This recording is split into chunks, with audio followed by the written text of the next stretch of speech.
Assalamualaikum warahmatullahi wabarakatuh. Gimana kabarnya para mas bosku semuanya? Semoga keadaannya tetap sehat walafiat.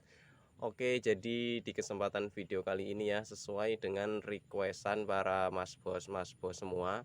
Kemarin tuh banyak sekali yang request minta dibuatkan video cara pembuatan POC PSB ya, atau pupuk organik cair fotosintesis bakteri. Nah, itu biasa disingkat PSB.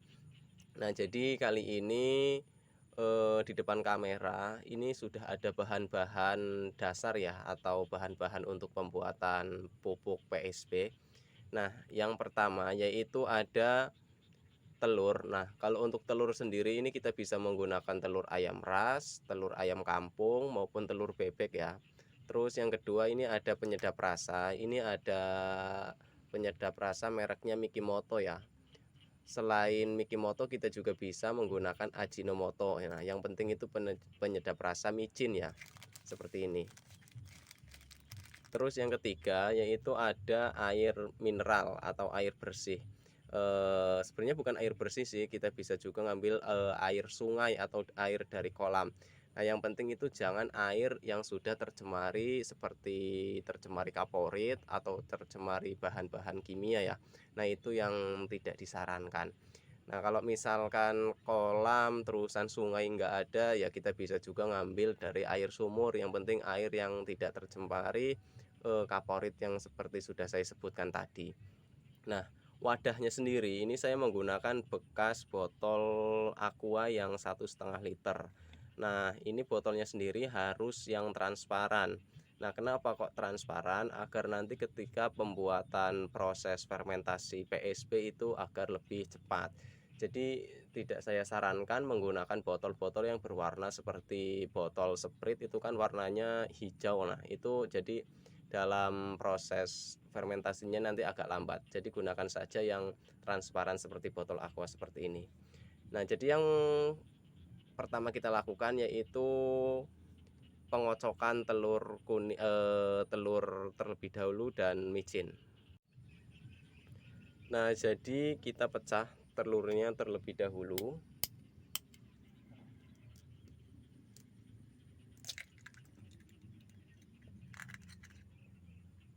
Setelah itu kita ambil micin 1 sendok makan.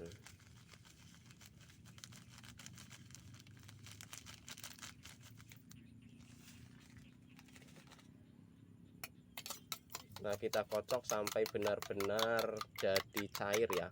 Kalau ini kan masih kental, jadi diusahakan sampai benar-benar tercampur rata dan micinnya juga terurai dengan telur.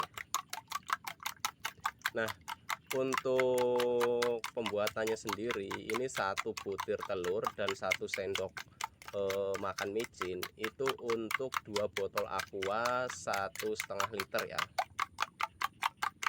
Jadi proses pembuatannya biasanya saya dalam 1 butir telur dan 1 sendok micin itu hanya untuk 2 botol aqua yang ukuran 1,5 liter.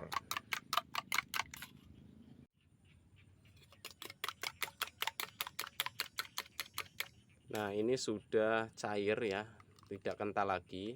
Berarti kalau sudah seperti ini kita tinggal masukkan saja ke dalam botol aqua yang sudah terisi air sumur ini. Nah, dalam ukurannya, dalam 1 botol aqua yang 1,5 liter seperti ini, saya biasanya memasukkan kurang lebih 3 sendok makan. 3, 2 ya, baru 2, maaf. Lalu 3. Tinggal isi yang satunya lagi.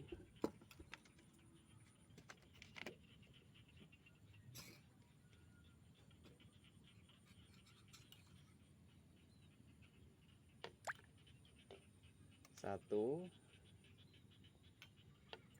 2,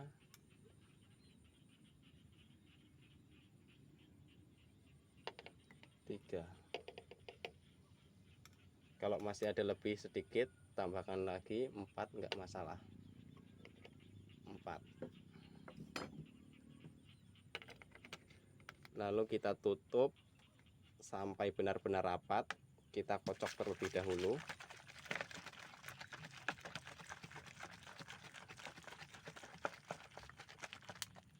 Nah, setelah berubah warna seperti ini, setelah kita kocok lalu kita jemur di bawah sinar matahari secara langsung dalam satu harinya kurang lebih, kalau bisa kita mendapatkan sinar matahari itu 8 jam.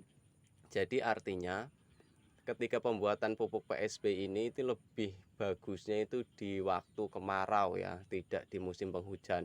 Kenapa? Kalau di musim penghujan itu biasanya prosesnya agak lebih lambat atau lama dalam fermentasinya. Tetapi kalau di musim kemarau itu dalam fermentasinya itu lumayan cepat ya, bisa mencapai 25 hari sampai 30 hari itu sudah jadi. Nah, kalau di musim penghujan itu biasanya memakan waktu 40 hari sampai 2 bulan karena memang.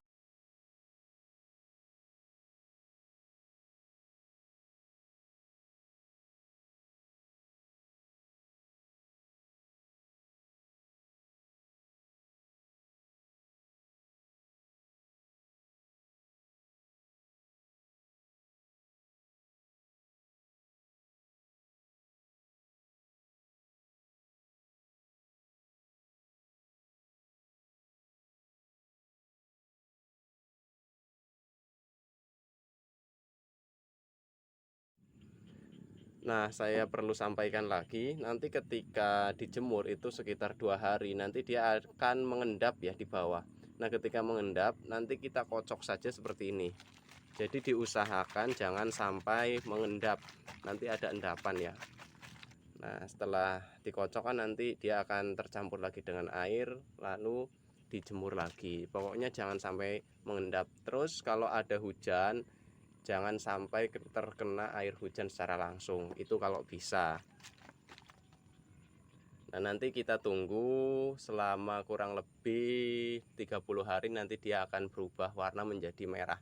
Nah, terus yang perlu saya sampaikan juga di sini saya tidak menambahkan biang ya, atau tidak menambahkan PSB yang sudah jadi. Jadi ini benar-benar murni gitu, tidak menggunakan biang. Nah, setelah menunggu kurang lebih 30 hari, akhirnya PSB-nya sudah jadi. Nah, kalau sudah jadi ini warnanya merah kecoklatan ya. Nah, ini artinya sudah siap dipakai atau sudah siap digunakan.